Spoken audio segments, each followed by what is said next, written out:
Bismillah, salam alaikum. Mes chers élèves, soyez les bienvenus dans notre chaîne électronique Oustad Plus. On va voir dans cette vidéo un exercice de chimie de l'examen national 2010, session normale pour la branche PC. Mais il est aussi valable pour les élèves des autres branches. Dans cet exercice, on va voir une transformation spontanée, c'est-à-dire la pile. Et c'est très intéressant pour les élèves qui vont passer l'examen de cette année 2020. Marhaban. Voilà l'énoncé. Voilà le sujet. Il s'agit de l'étude de l'hydrolyse d'un ester au milieu basique. Alors, ça n'a rien à voir avec la chimie organique ou l'estérification hydrolyse. Bien. Donc, ce qui va se passer dans cet exercice, c'est que vous pouvez savoir l'anode, la cathode, l'oxydation, la réduction. Donc, ça concerne la pile. Oui. Alors, je vous laisse lire tranquillement, mais je vais essayer de vous éclaircir une chose dans cette pile parce que ça ne ressemble pas à la pile habituelle qui est la pile Daniel. Alors vous avez, comme vous voyez ici, deux électrodes. Voilà la première, c'est A. Et la deuxième électrode, c'est B. Voilà le circuit extérieur, comme vous voyez, une résistance et des fils. Bien. Le courant, il est vers le haut. Ça veut dire ce pôle, c'est le positif et l'autre, c'est le négatif. Bien sûr, vous avez déjà les noms des électrodes. Alors, qu'appelle-t-on l'électrode négative? Bien sûr, c'est l'anode.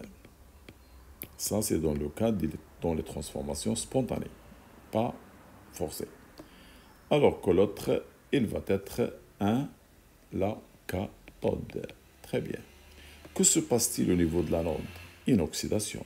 Et que se passe-t-il au niveau de la cathode? C'est une réduction. Donc l'exercice, il va tourner autour de ça. Et regardez ce qui se passe dans le schéma pour ne pas vous faire peur. Alors on va faire entrer le méthanol et l'eau. N'oubliez pas que le méthanol, il est signalé. Il est signalé. Voilà. Donc, il entre donc au niveau d'électrode A, il va se passer une réaction chimique qui va dégager, regardez, le CO2. Alors que dans l'électrode B, on va faire entrer le O2 et on va obtenir de l'eau. Donc on vous a donné une idée sur les produits réactifs. Et voilà les couples oxydants-réducteurs qui vont intervenir dans cette réaction. Bien, je vais effacer ce que je viens de marquer et après je vous laisse lire. Voilà ce qu'il vous reste à donner, c'est A et c'est l'électrode B. Voilà, ce sont des données parce qu'ils sont oubliés dans la copie. Voilà. Alors essayez de lire tranquillement. Alors vous pouvez mettre pause et lire et essayer de faire l'exercice. Après, vous passez voir la suite. Une fois terminé, vous pouvez passer voir la solution détaillée et on va reprendre, bien sûr, l'exercice avec les questions.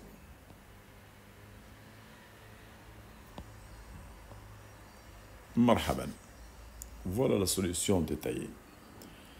Alors, on vous a donné les couples intervenant dans la transformation. Quels sont ces deux couples?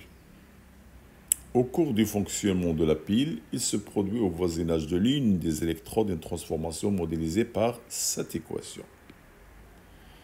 Alors, on vous demande de déterminer les deux coefficients, lesquels A et B. Alors, voilà comment on va répondre. Et toujours dans une équation, une demi-équation, il y a conservation de la matière et de la charge. Donc, je commence par la conservation de la matière. Eh bien, ici, j'ai un coefficient A de l'hydrogène. Je compte l'hydrogène. J'ai ici 3, 1, C4 et 2, C6. alors que là, j'ai pas d'hydrogène, donc je dois avoir un 6. Donc, le nombre d'hydrogènes doit être égal à 6, donc A égale 6. Voilà la réponse de A. Après, on vous a demandé de chercher B. Regardez, toujours dans une équation, il y a conservation de la charge électrique. Regardez l'équation. Ici, aucune charge, aucune charge. Ça veut dire à gauche, pas de charge. Alors qu'à droite, 0. Oh, ici, j'ai un 6H+, ça veut dire plus 6. Eh bien, la différence entre 0 et 6, il y a 6. Le nombre le plus grand, c'est 6. J'ajoute 6 électrons. Donc, le B, il doit être égal à 6. Alors, dans la deuxième question, précisez au voisinage de quel électrode A ou B se produit cette réaction. Bien sûr, la réaction qu'on vient d'équilibrer. Alors, la réaction, voilà, c'est déjà donné avec les coefficients déjà trouvés. Voilà. Cette réaction, donc, ça signifie qu'il y a perte d'électrons. Donc, c'est une réaction d'oxydation. Et l'oxydation se produit toujours au voisinage de l'anode, c'est-à-dire la pôle négatif.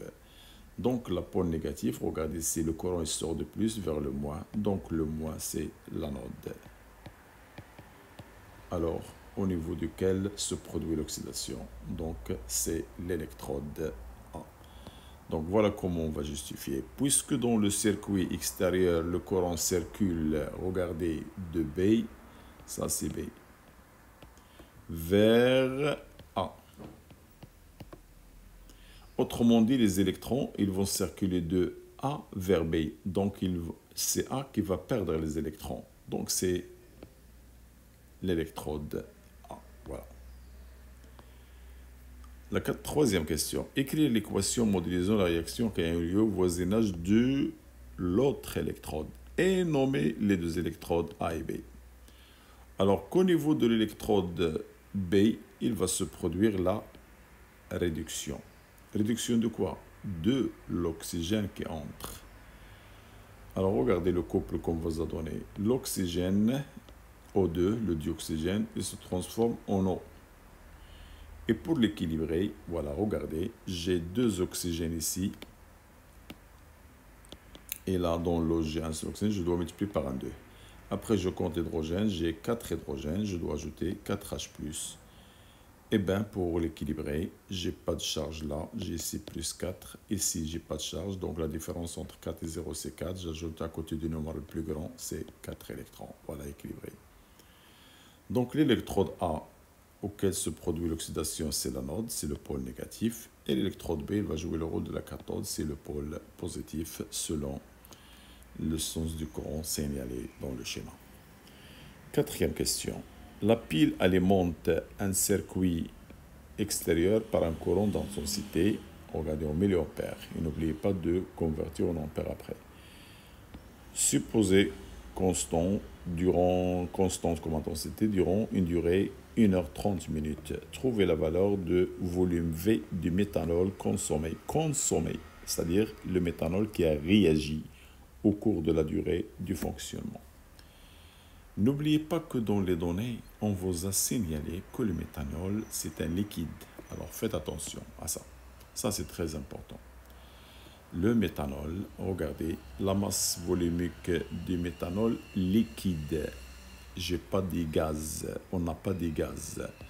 Alors, n'oubliez pas que la quantité de matière, c'est la masse sur la masse molaire. Donc, on ne va pas utiliser le volume sur le volume molaire. Et la preuve, on ne vous a pas donné le volume molaire. Donc, c'est pas ça. Eh bien, on ne vous a pas demandé de chercher la masse, mais le volume. N'oubliez pas que la masse volumique, c'est la masse sur le volume. Ça veut dire cette masse, c'est ρV. Je peux la remplacer, alors ça devient ρV divisé par la masse molaire. Voilà la formule à utiliser dans la suite. Très bien. Alors regardez. On a la demi-équation concernant le méthanol. Alors regardez une formule très simple, très facile à appliquer.